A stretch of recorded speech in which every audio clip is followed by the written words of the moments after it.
Hello, my name is Julia Streets and welcome to DiverCity Podcast, talking about diversity and inclusion in financial services.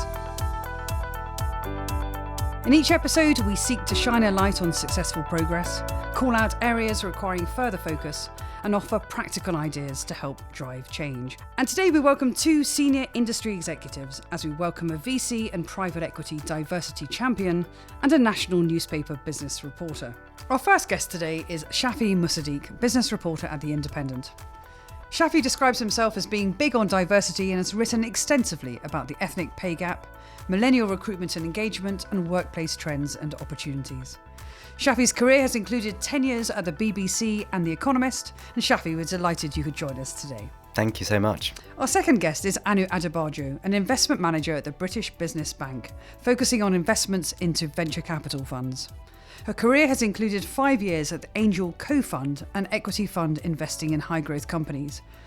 Anu is highly regarded as an advocate for the representation of ethnic minorities in the venture capital and private equity industry. And Anu, welcome and thank you for joining us on the podcast. Thank you for having me.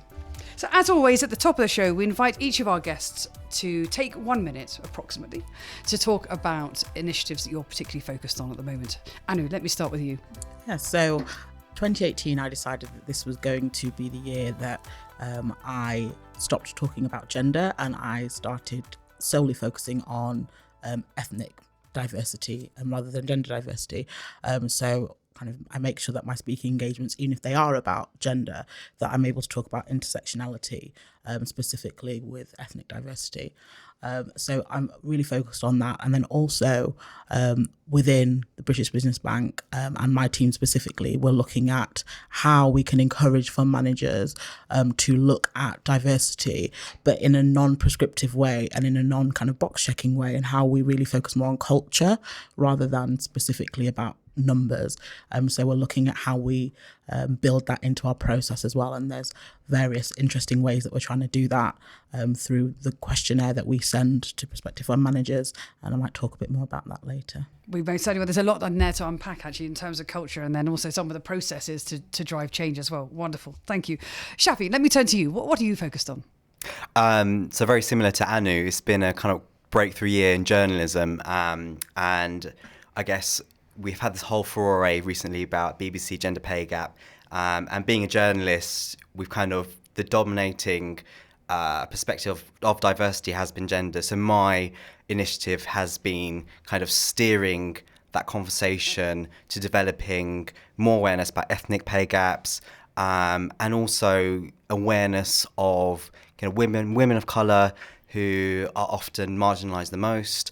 And just like Anu, thinking about culture as opposed to just statistics. And part of that for me, from my personal perspective, is of people who practice certain faiths and ensuring that they don't lead parallel lives with their workplace culture and the way they can be productive at work.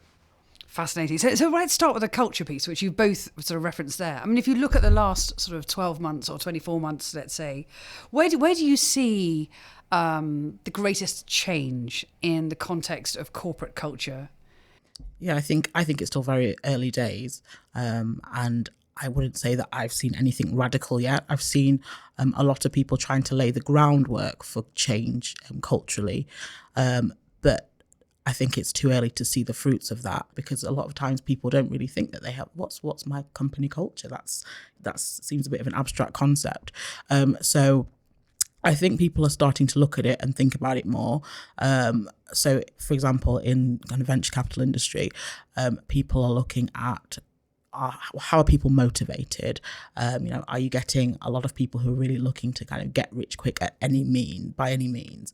And that's a particular type of person. Are you looking at someone who's really trying to nurture and grow businesses, and really trying to work with them long term? And that if they're that kind of person, they tend to have more of a collaborative approach. They tend to be in it more for the long haul. They tend to be more about the team rather than about the individual. And when you have a firm, any financial services firm actually, you really do need to work together as a team rather than focusing on yourself as an individual. And if you are focusing on yourself, your bonus, your perception within the firm, then it might lead you to take risky behaviours that you wouldn't normally take if you were having more of a collaborative approach. So that's just one example of things that we're starting to see. I think it's very early days, but like I said, we're starting to see the groundwork being laid, people starting to focus on that topic of culture more, which hopefully maybe in the next, I don't know, 3, 4, 5 years perhaps. Optimistic, I like that. I think it might start to see something more happening. Yeah. But right now it's too early to see any kind of seismic shifts. I think it's, and particularly in the world of VC and private equity, there are sort of two dynamics really. One, I guess, is the identification of an investment opportunity and what sort of personality and team do you need to identify those. And the other, of course, is then working with those investment companies to help drive growth as well, which brings into question around the knock-on effect of how that culture drives down into the investee companies as well, and as leaders in that. Which and are you seeing an awareness of the need for greater diversity in the leadership of those investee companies as well? So we're starting to see that, and I think it's really interesting to see that chain, because actually the chain very much starts with LP investors such as us, moves down to the fund managers, the GPs, and then trickles down into the investee companies. And just to be clear, that's limited partners and general partners. And general partners, yes. And then trickles down into the investee companies. I think it's quite hard because historically people have, in the same way that venture funds recruit in their likeness, they also invest really in their likeness too. A lot of this industry is about networking and connections, and access to deal flow comes from your network. And people tend to have networks professionally and personally that are similar to them. It's where they feel safe. So it's quite rare that you will find someone investing in someone who is the complete opposite to them. So that already means that there is a tendency that if there are some cultural misbehaviors that happen at the GP level, that they will be happening at the company level, just because it will be the same type of person. And so they'll tend to have the same type of culture. So I think a couple of things are happening. One, GPs are trying to recruit in from a more diverse pool, which will hopefully open up a more diverse pool of investee companies, which should be able to kind of address some of these cultural issues, because you just have people from a wider variety of backgrounds, which means that they're likely to have different ideas about their kind of company culture. But also, and so what you're also seeing too is VCs trying to go out of their comfort zone and go to different networks. So approach networks that they wouldn't normally have approached, even if it is the same GP, but saying, okay, traditionally I go to these type of events, or traditionally I just ask my existing founders to give me referrals. I'm going to kind of go out on a limb and I'm going to go to an event in another city. So it might be, somewhere up north, Manchester, if you're a VC based in London, or I'm going to start looking at events that maybe target founders of colour, somewhere I would never have gone before, and I'm going to go there and see what's happening and see what those founders are like, and kind of get to know them a bit more. So we're starting to see that. We're starting to see people recognise that. And, probably realistically, and it's as good a reason as any, because ultimately it's a very competitive industry. People are competing for deals all the time, and you end up getting the same people in the same deals. And if you want an edge, if you ultimately want your fund to have a great return, you can't be the same as everyone else, or else you'll all be at the same place when it comes to benchmarking. So you need to do something different and find someone different to kind of hopefully get that outsized return. What I love about that is because everything needs to come back to a commercial imperative. And that's ultimately what's going to drive change, is when there's a realization of the opportunities that are out there that are untapped, which strikes me as a huge opportunity for diversity there as well. And Shafi, you look at the world as a whole, right? So as you sit back and look at the financial services industry, again, let's start with culture and see where we go from there. Are you seeing that financial services organizations are taking the cultural point very seriously? Is that what drives diversity change, or is that a side effect of hiring lots of D&I people who are trying to drive cultural change? I think it's a side effect, and I think this comes from who are the change makers. And as a journalist, and you're sitting outside the industry and you're looking within, what I see are the change makers and the policy makers are almost, they're setting targets, but they probably don't have a grasp of what it is they need to do beyond those targets. So, for example, Lloyds Bank, one of the biggest banks in Britain, set ethnic minority target of 8% at executive level and 10% in the whole of the workforce. And they cited that as being on par or close to par with the census of the general population. I mean, that's a very logical stance, but to me, is 10% of a workforce that's non-white, is that really diverse?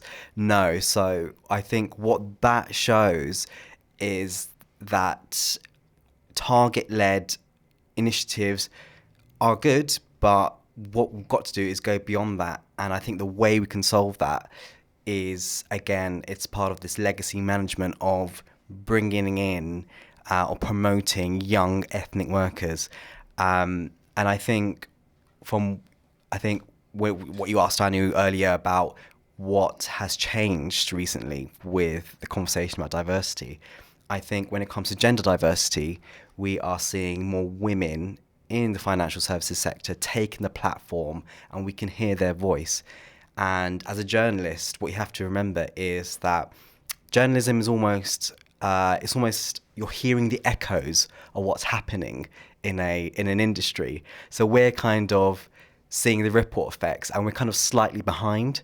And from what Anu said earlier, is that there is a lag in the industry itself when it comes to tackling, especially intersectionality. So if there's a lag there, then as a journalist reporting these issues, there's going to be an additional lag. When you have 50, 40, 30 women in the workplace, they can come together and they can exert pressure on their management to change workplace culture and policy in their best interests. But when you have 4, 5, 6, non-white workers in a company of 250 workers, it's a catch-22 because you're not going to exert the right pressure for change, and it's very isolating. And as someone who works in an industry that's really, frankly, disastrous for diversity, I felt that myself, and I think is very similar in the financial services. So what's going to drive that change, do you think? Is it about leadership from the top? So, and we're seeing we have a lot of discussion on the podcast about, the very top levels of business understand perhaps the commercial imperative that we were talking about, and also the need to drive greater diversity. But is that enough? If you are one of those 4 or 5 employees who are feeling very isolated and don't feel that they have a voice necessarily, what's going to drive that empowerment? I think there's 2 things. I think it's recruitment. So ensuring that your young, talented, especially ethnic workers, are promoted and they are skilled at management level. Because I think what happens is when you bring them up, they will bring 10 people up with them. Mm-hmm. And I think secondly, if we talk about sort of quotas, and as journalists I always have to compare industries, and there's a really good example in US sports where they have the Rooney Rule, where they have to have a certain amount of ethnic minority candidates at interview stage. So I think we need something similar to that in financial services. And I think when you have initiatives that are happening at both management level and recruitment level, at HR level, then you're going to have change both short and long term. Mm-hmm. And I think one of the most powerful dynamics that will encourage change, so drive change, is the power of, 2 actually. One is mentoring and the other is role modelling. And I think one wonderful thing about having you both on the show today is to actually to get those voices out that talk about leadership from an ethnic minority perspective, but also specialists in your own field as well, because this whole argument of if you can see it, you can be it. If in this case, if you can hear it, you can. Doesn't rhyme, but be it. So are you seeing that organisations are taking mentoring and role modelling seriously, or is that a byproduct of just individuals waking up like you, Anu, and just going, actually, this is my mission for the year. I'm going to take this topic on, or are you encouraged in your efforts to be a role model? So I think for me, on the one hand, the fact that maybe I could be considered a role model is kind of scary in some cases, because I think, not to put myself down, but, a role model at this level, when you're not a partner at a fund and when you've not kind of been in the industry for a long time, I think that kind of shows the lack of role models that I could be considered to be one, shows that there just aren't enough, and aren't enough at a really senior level. So that's kind of on the one hand. But on the other hand, I think I'm quite encouraged that I get a lot of kind of people who are in their graduates, mostly women, and a lot of minority women who are graduates or still at university or have just come out of university and who just want to kind of meet up with me, talk to me and ask me questions. And it's really good. And I wish I had that. Because I didn't really, so I think that's not great. But on the other hand, it's also okay. So it's a very strange one for me. But in terms of the wider industry, I think we're starting to see that more. We're starting to see lots of mentoring schemes being set up. So there are a few different organisations in my industry. I know there are a lot in the wider financial services industry. But in my industry in particular, there's Level 20, which is solely focused on gender. And then there's Diversity VC, which is looking at a wider variety of diversity. And they both have an element of mentoring there. And we were delighted because we had Travis Winstanley on the show from Diversity VC talking about exactly that, which was wonderful. And then there's also a kind of more, a wider network of different, it's more fragmented, I think. So there's other initiatives like Campus Capital, who are kind of a VC that are focused on university students, and it's kind of part fund but part also kind of a training, a VC school for these students to be doing in their kind of spare time whilst they're at university. And they again try and do that too, and try and kind of set people up with internships and that kind of thing. So it's happening. I think I wish that it was kind of more joined up, because it's such a small industry. I think it would be a lot better if it was more joined up, but I think people are starting to do that. In wider financial services, I don't know if there are, I think each individual firm is starting to have mentoring, and I really like when people also do reverse mentoring. I think that's great. I think that's really, really good. I think, it's great for kind of people, senior people, especially to be able to even just understand, maybe just sit down and listen and kind of hear, okay, what do you think are the barriers to your career progression? What have we been doing good at this company? What haven't we been doing? What haven't we been great at here? I think that's really good to see as well. So I think things are happening. I think things need to be a bit more joined up. I think mentorship is really good because, like you said, I think being able to, if you can see it, you can be it. And it's more about also when you don't see it, you just automatically, or you just kind of subconsciously think, well, this is not an industry for me. I mean, you mentioned sports earlier, Shafi, and I think people see that. For example, I know that a lot of them, there may very well be a lot of kind of young black boys, say, who want to do cycling, but they don't see themselves represented in cycling at a competitive level. So for various reasons, they think, well, that's not really a sport for me, whereas they do see themselves in sprinting, and that's something that is obviously then very attractive to them, because they think, well, this is actually a place that there'll be other people like me, and it's kind of set up for someone like me. So we see that time and time again, and I think it's that, it's not just seeing it, it's the absence of it is also a barrier, rather than the presence of it being an attractive thing. And I think in there there's quite a lot of really interesting sort of dynamics. So one of them is when you talk about sort of reverse mentoring, which I think gives a really which is really powerful, actually. When we talk about, if you want to drive change, you drive it through empathetic management and leadership in a way, and then also the ability to be able to kind of see yourself in someone's job. And go, I could do that, and that resonance, which is really important. And as you look at the financial services industry, that is going through an incredible change at the moment, particularly when we think about data scientists. So when everything's driven by data, across platforms, etc. And we think about cybersecurity and the talent that we need to come through doesn't necessarily want to work in the work of financial services if it can't see itself in those jobs. As you come right the way through from school.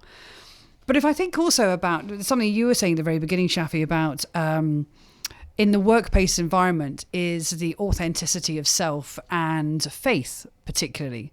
And I'm just wondering whether, in the context of what Anu was saying about reverse mentoring and understanding the kind of the faith dynamic within a workplace, and have we come beyond the day of going, we have a prayer room, it's sufficient, to a current working environment where people's authentic spiritual selves can come to work as well?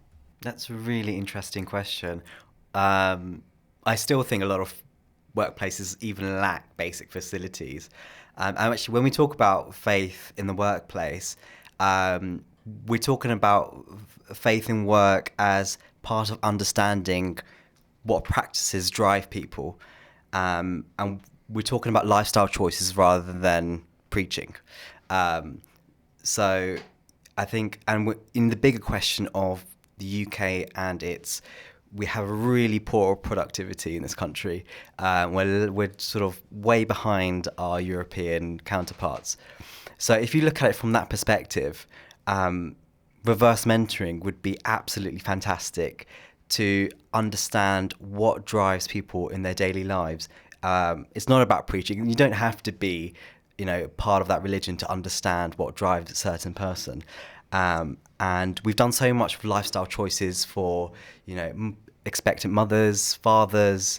We've come forward for gay, straight people, queer people. So, and I think when it comes to faith, we've got to remember we're not France, where we have a more imposing idea of the separation of faith and work. Mm-hmm. Here in the UK, I think it's a bit more fluid, and we've got to take advantage of that. And the city, for me, still can be the best place to push that forward. And are there good corporate examples of organisations that understand that and understand that in order to drive productivity, there is a place for personal faith and authenticity? I keep kind of coming back to. Are you seeing good examples, or is it just sort of an ideal at the moment? I think in the city, it's an ideal. And I think that corporate culture in itself is a culture, and sometimes we're talking about young ethnic minority workers. We're not far from Brick Lane here, where there's a huge young Bangladeshi Muslim population, and they live 5 minutes away from the city. But how many of them would be put off by working in that sort of corporate culture? Because it feels like a square mile away, actually. Yeah, literally, and culturally. So we've got to actually take advantage of the way British culture can be quite fluid when we talk about faith, but in the workplace we're yet to go. You talk about examples. I can't think of any examples in the city.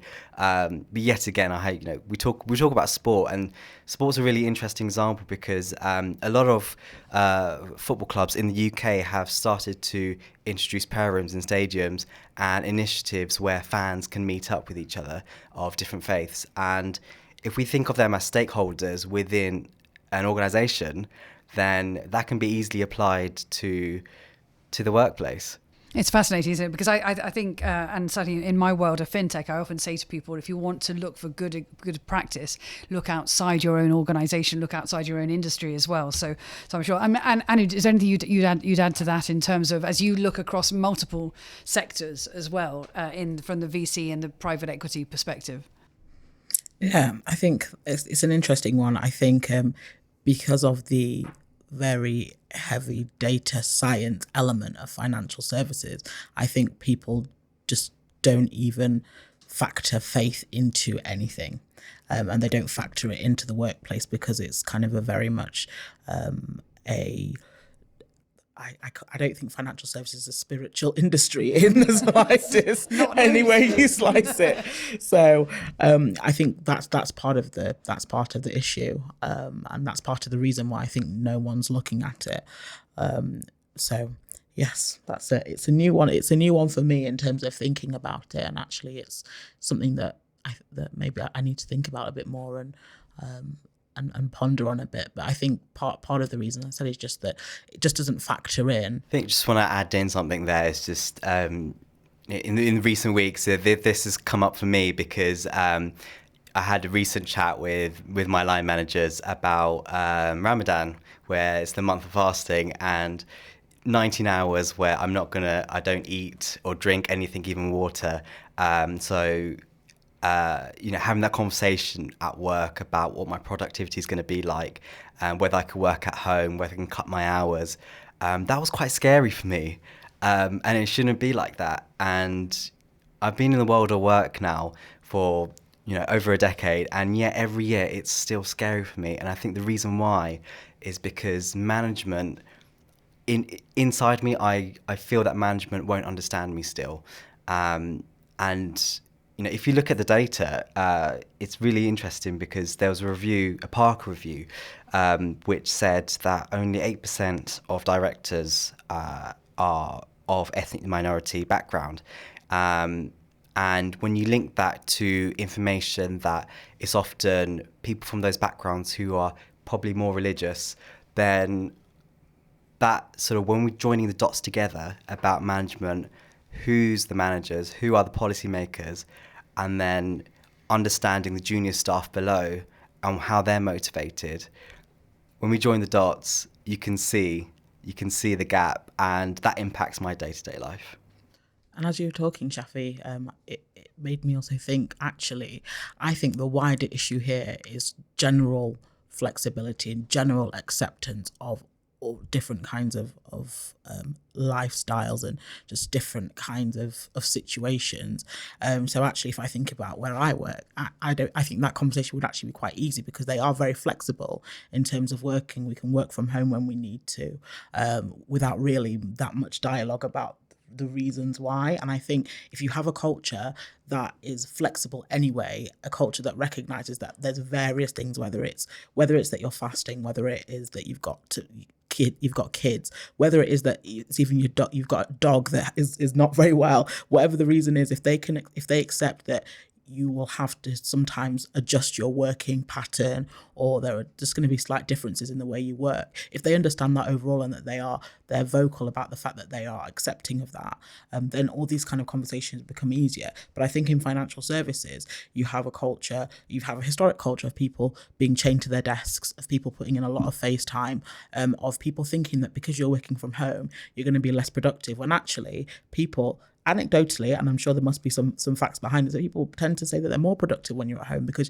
you don't have those times of stopping to get a coffee and have a chat, and then someone showing you something online, and then you're walking up and down and doing different things and chatting to people. You are very focused, and you're also conscious of the fact that you're at home, and you want people to be sure that you are definitely working, so then you're being productive. So I think it's a wider conversation about flexibility and about attitude to different types of working and different types of working styles that needs to happen within companies. And I think then they will allow room for a variety of things to rise up. And while you're talking there, I'm wondering whether one of the interesting opportunities that will drive this home to senior executives is when you think about aging parents.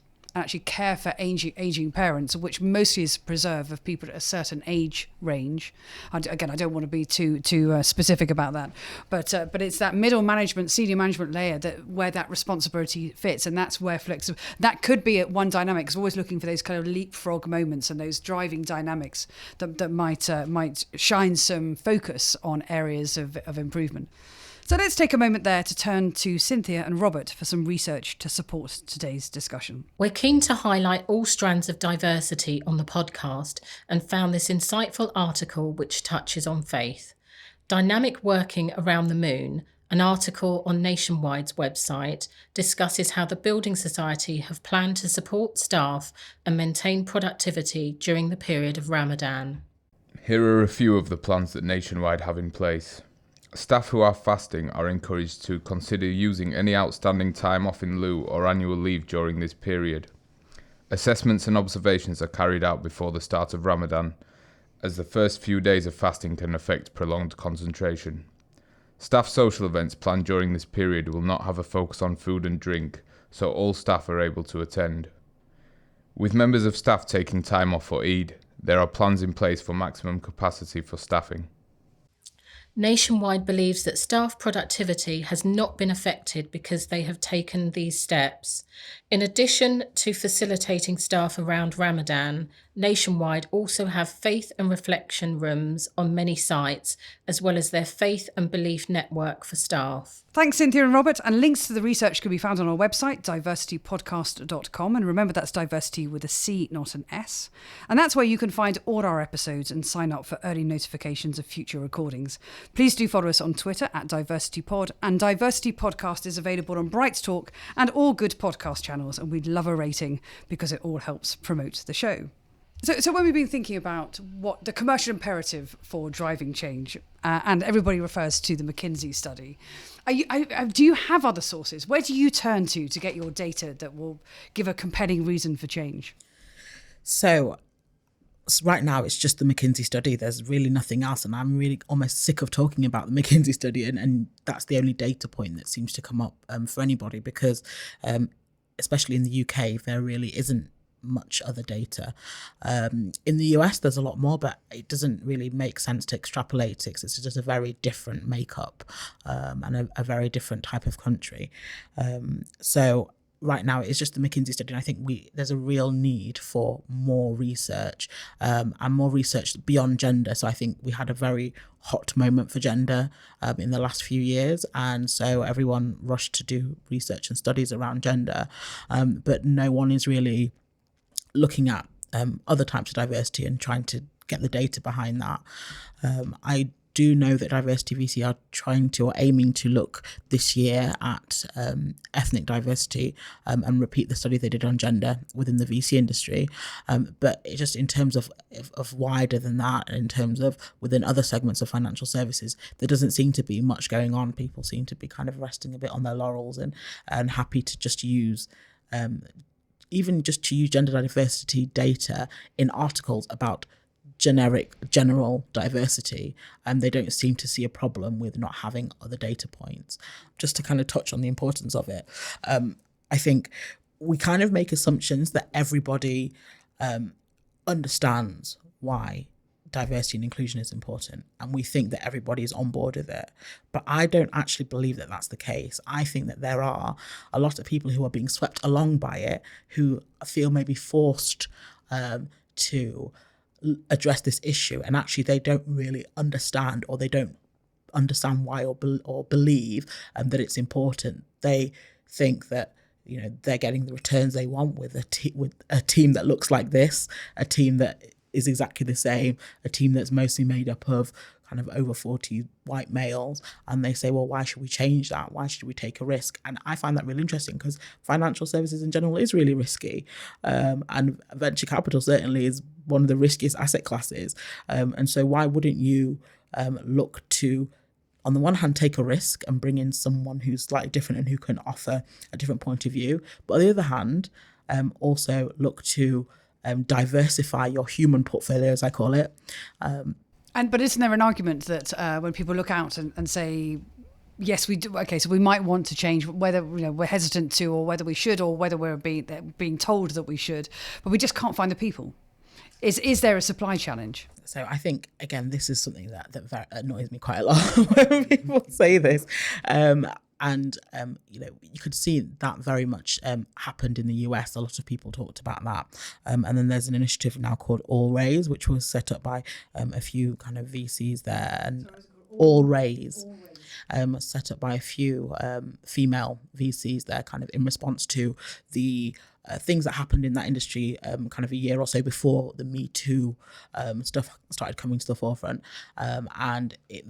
One of the things that they do is they've got a database of founders and a database of potential VCs or people who are interested in becoming VCs. And they have a lot of names on that list, and people can come to them and say, okay, we're looking for someone to join as a partner level or even associate level, and they can provide people.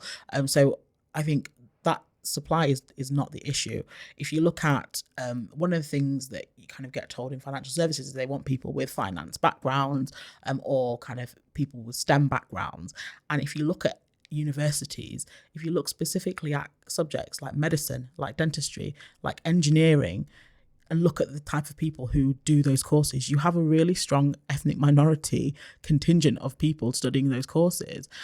So there are people who have that background, but somewhere between university and getting into financial services, they get lost. And is that a reputational, I mean, if people aren't resonating with why come into financial services, is that because, I wonder, Shafi, whether there's a big reputational question there about why people would want to work in financial services? Yeah, absolutely. And I think the interesting thing is, what Anu was saying earlier about some people being swept along this journey. And it reminds me of, I did reporting on the Google memo that was released, and there's one guy who was absolutely just could not get the point about diversity, and I think that's quite a good indication of the link to whether the city itself is speaking the same language as its prospective new generation.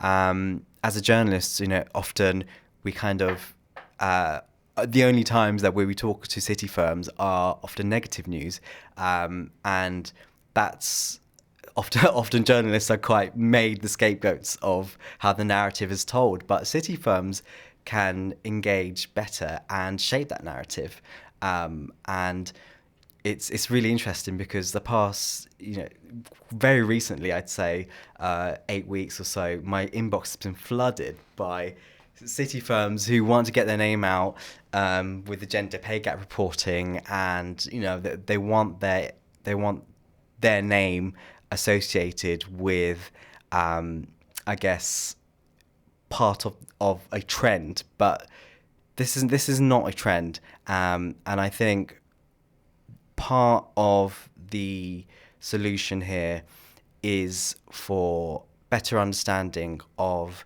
number one, I guess not talking in jargon to people who don't understand financial services.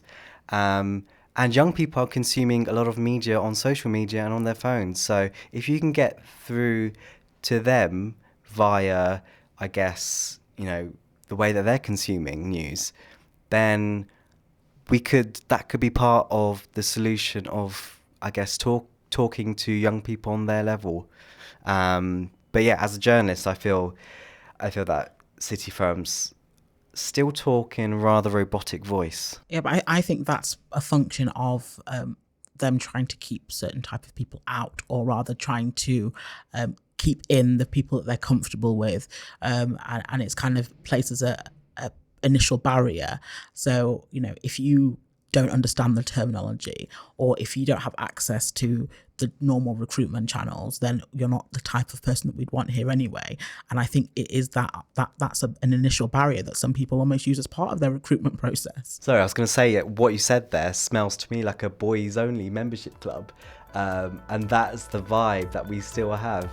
How that changes, which says to me huge opportunity, actually, which is if the industry begins to communicate more clearly about what it does and how it engages with new talents that comes from many different pools that we haven't perhaps tapped into previously, that could be an opportunity in the context of diversity and inclusion. We're going to have to end it there. I know we could talk for a long time. So Anu, Shafi, thank you both very much indeed.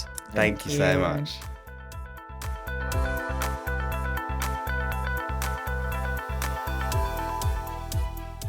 This episode of DiverCity Podcast was produced by me, Kieran Yates, on behalf of Julia Streets Productions. Thanks to Cynthia Akinsanya and Robert Pinto Fernandez for their insights. You can find out more about the guests on this week's show on our website, DiverCityPodcast.com, and that's diversity with a C, not an S. Whilst you're there, you can also sign up to our newsletter for all our latest updates. To be sure of catching all our future podcasts, subscribe to our feed in iTunes or your favourite podcast app. And if you've enjoyed this episode of DiverCity Podcast, remember to give us a rating or review. It all helps promote the show to a wider audience. Finally, our Twitter handle is @DiverCityPod. Thanks for listening.